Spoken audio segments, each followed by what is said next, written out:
All right, so check this out. How cool is this for a conversation piece or a party starter right here?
So welcome back, everybody. As you can see, we're starting on a new exciting project in the shop here, something I have wanted forever. So y'all, we're dealing with a heck of a cold snap. It was 27 degrees this morning, gonna be cold again tomorrow. I believe gonna be mid-20s the day after that, then cold rain, and then a bunch of 20s and 30-degree days as far as I can see on the forecast. So long story short, I'm looking for multiple ways to warm up. This has really got me thinking about putting some sort of shop stove out here or building one myself. Although we're already well into January, so to speak, I probably should save that project for next winter. So I've got some 1/8" sheet steel here, and ultimately what I'm building is called like a smudge pot or an orchard heater, or you'll hear some people call these oil burners. But I'm building one out of really nice 1/8" thick metal, because the ones that I can find for sale online are literally made out of sheet steel and they rust out very quickly. So let's go ahead and talk about the elephant in the room. I am not condoning burning used motor oils and things such as that.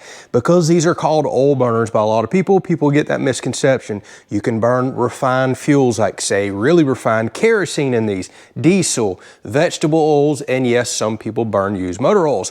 But what you need to be aware of is where you're at, that could be illegal. So I don't recommend doing that.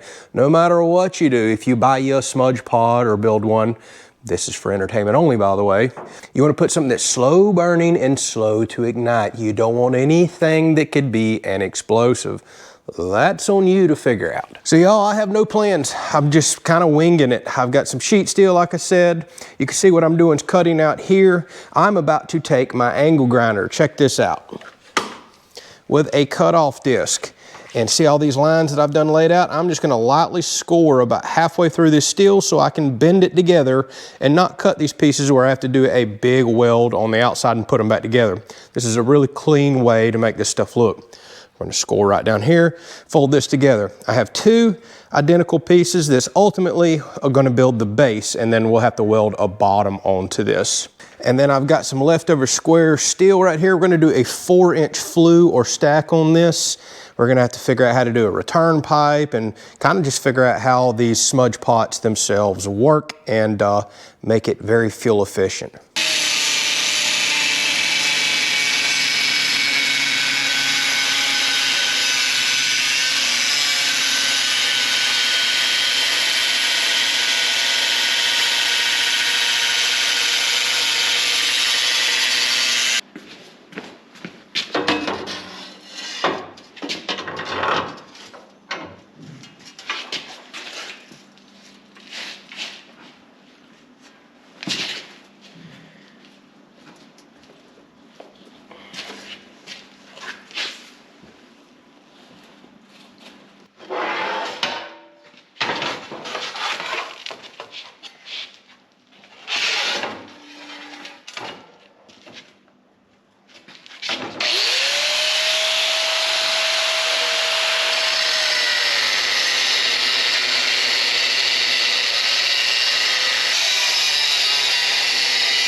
All right, y'all. So as you can see, I decided to go big or go home. I tend to do that with things. So I was gonna build a much smaller base. This is our fuel container right here. But as you can see, I did a massive 2 foot by 2 foot because I haven't really seen anybody build one that big. A lot of people do steep angles up. Maybe that was a good idea for flames and stuff coming out. I don't know, I'm guessing. And because I went so much bigger, now we're gonna do thick wall, really thick wall, 6-inch pipe that I have over here. I didn't really want to waste and use this stuff, but here we are. Let's go ahead and do a big one. So what I don't know is ventilation. I've got some of these stainless grill vents right here. I don't know how much ventilation we need. This is all new territory to me. I'm gonna put one on either side. One could be enough to keep fuel in the fire. We're also gonna put a fill cap right here where we're actually going to put our fuel source inside there, and I'm going to put a damper on it to where it can also suck air as well. So I don't know that I'm going to need all 3 vents, but we're going to put them on. Ultimately, what we got to keep in mind is we're going to light the fuel in here. It's going to find the path of least resistance, which is going to be up and out this pipe. As it forces itself up this pipe, heat rises. It should pull all the fumes and stuff out of there. Should be cleaner burning, especially if we vent this properly. But we want the path of least resistance and the air to accelerate up and out to this pipe right here. So if we were to vent this far too much, I'm concerned we could have flames coming out the vents itself. So we're going to have to play around with all that, but everything I'm doing can be choked off or closed off. That's another important thing when you want to put this out for the night, because it holds so much fuel. I don't want to burn it out every time. So I want dampers to be able to close off and starve this of oxygen. And we may have to build a cap and put on top. We're going to play with all this, or we may have to cut a slot in this and put a slide-in damper there. I'd like to avoid that if I can. It's just not going to look as good, and it just gives another area for unburnt fumes and smoke and stuff to come out. All right, and then you're going to see on the back side here, because I'm actually going to put some wheels on this. Where are they at? I had these for another project, but because this is getting so big, I want this to be able to easily be moved around. It's going to be heavy to pick up. So I'm going to put wheels on the back, legs on the front, and because I'm dedicating this as the back side, for example, we're going to have to put a tube coming out of here somewhere. I'm going to guess at it. That's a return tube. That's very important, apparently, for smudge pots. Tube's gonna have to actually go inside of here as well. So as the hot air is rushing up, super hot air, flames, for example, we want it to catch in part of that pipe and return some of that air back to our fuel chamber.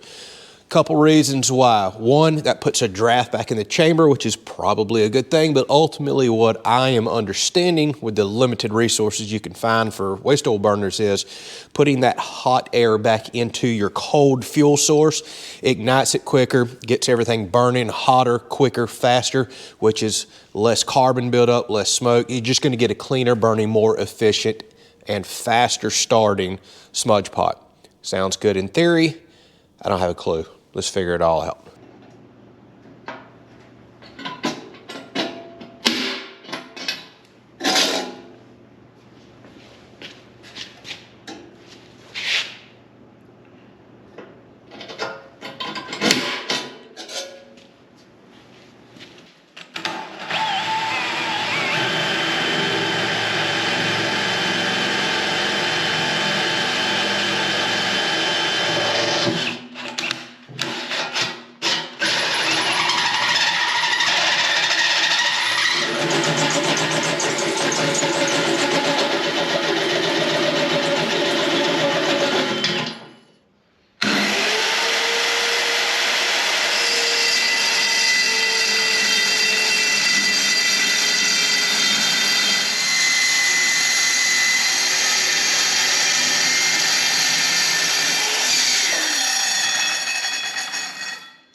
check out this monster. All right, y'all, we're losing light. I want to go ahead and get a fire in this thing because we're actually going to bake some oil on it to turn this nice and black and give it a good color. Plus, I'm eager to see how well this works. But here is your first out in the open look before we lose light. And then, of course, we want to do this in the dark right here, too.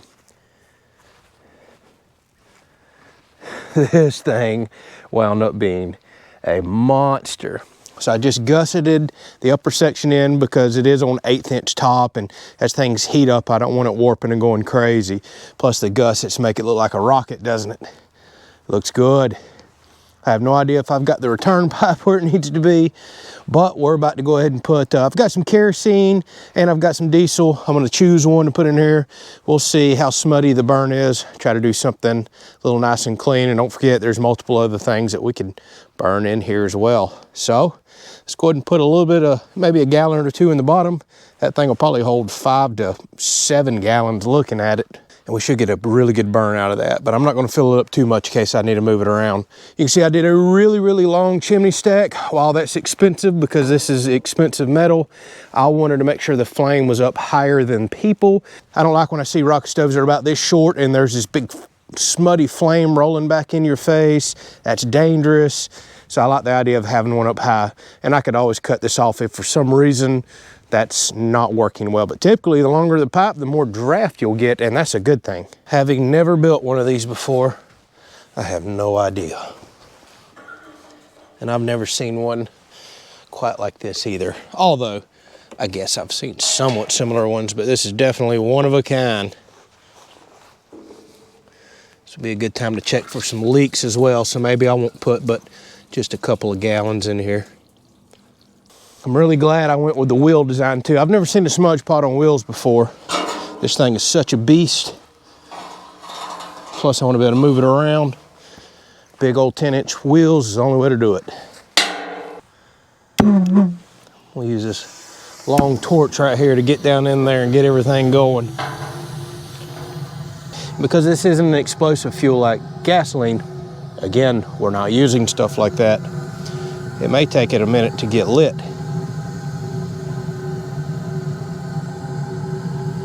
And I'm assuming if you wind up using any sort of oils or anything, that probably would take even longer to get heated up and going. All right, you can see we're getting somewhere now. Looks like it might actually take a minute to get one of these things lit and going. I'm starting to see more and more flame down in there too.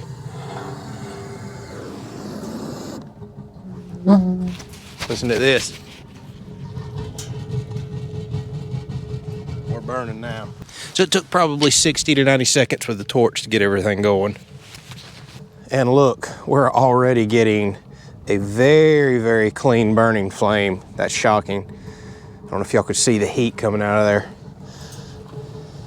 And if you can see up in there, we've already got flames shooting way past these vent holes. Now you can see what I did because this is such thick wall steel here. I was trying to play around with how I want to do these air vents. They have to stay in so the flame can't come back out. So you wouldn't want to just drill straight holes or you'd wind up with smutty flame and stuff occasionally coming out. I like the idea of knocking a piece of metal in to run the flames more toward the center of the pipe and ultimately up and out. I don't want to see flames kicking out here. And I can adjust these. This is 3/16 wall stuff here. I'm never going to burn it out. But what I can do is come out here with a sledgehammer or big crowbar and bend these in a little more. I figured I would start with them not open a lot to see how well this does, but seeing, oh my goodness, seeing how clean this is, practically no smoke. Obviously things are working great. You see down in here? So let's play around with this. Let's open these vents up. See if we get even more of a burn or if that messes with us any. All right, see we're blowing out the other side. So apparently we don't need all those vents. And I kind of knew that was going to be the case, but that's good. Better to have too many vents and too much adjustability than not enough. All right, I'm starting to see flame coming out the top. There it is. I don't know if y'all can actually see that. Oh yeah, I can't wait to see this thing in the dark. All right, I can see the flame on camera. That's awesome. I was kind of worried with making the stack this long that you might not see the flame out the top, which looks cool. You want to see that. But ultimately, again, just for safety reasons, I didn't want my stack down low to where a smutty flame's hitting you in the face or somebody could reach over and accidentally touch it. Of course, you got to use common sense with these things. This entire thing is about to be blazing hot. So if you touch any part of it, you will get burned. This is an adults only type of heating appliance to have around. All right, so one thing that I love to do when I get metal this hot, coat it in some of this spray oil. You see it smoking and it will bake on like a black color. It helps with rust. It's awesome. I love the way it makes raw metal like this look. All right, so here we are after dark. We've had this thing burning for probably an hour and a half. Feels awesome, been standing around it. I know it's gonna be hard to tell, but while there's some smoke coming out the top, not quite as bad as I was expecting. And I've got all the dampers choked off, including the main damper, which you can kick with your foot. I've got it, I mean, barely cracked right there. You can see we're starting to glow red up here. Tremendous amount of heat coming off this thing, just an excellent hand warmer. Let me show y'all something. So here's the top, you're looking. You can probably barely see the flame. Show you what happens when I start kicking these dampers open. So here is this one that I can kick with my foot. Look at this. That is absolutely insane. I can feel so much heat off that. It literally will burn your head. It feels like one of those propane heaters, porch heaters. So that's just one damper open, the little tiny one right here. Let's kick another one open. Look how we're lighting the area up, y'all. Wow. And we still have another damper to go. Now, obviously this isn't very fuel efficient, but if you need to heat this thing up, there's the third damper. Look at that. All right, so check this out. How cool is this for a conversation piece or a party starter right here? So y'all, again, not very fuel efficient depending on what you're burning here. Maybe you've got a good fuel source that is inexpensive or free, and I'm feeling a tremendous amount of heat. But you talk about lightening the area up, having a cool thing to discuss, this is it right here. Obviously, we're not gonna burn this intense right here. So several feet away, the heat is intense. We're about to cut this back as soon as I wrap this video up. Hopefully y'all enjoyed this. This is something I have been dreaming about doing forever. I've wanted one of these for so long, and I'm so glad I did. It's gonna be the ultimate conversation piece for wintertime activities like Thanksgiving and Christmas and birthday parties and other things that we have. And you talk about something that will warm up a bunch of people standing around it. I love this thing.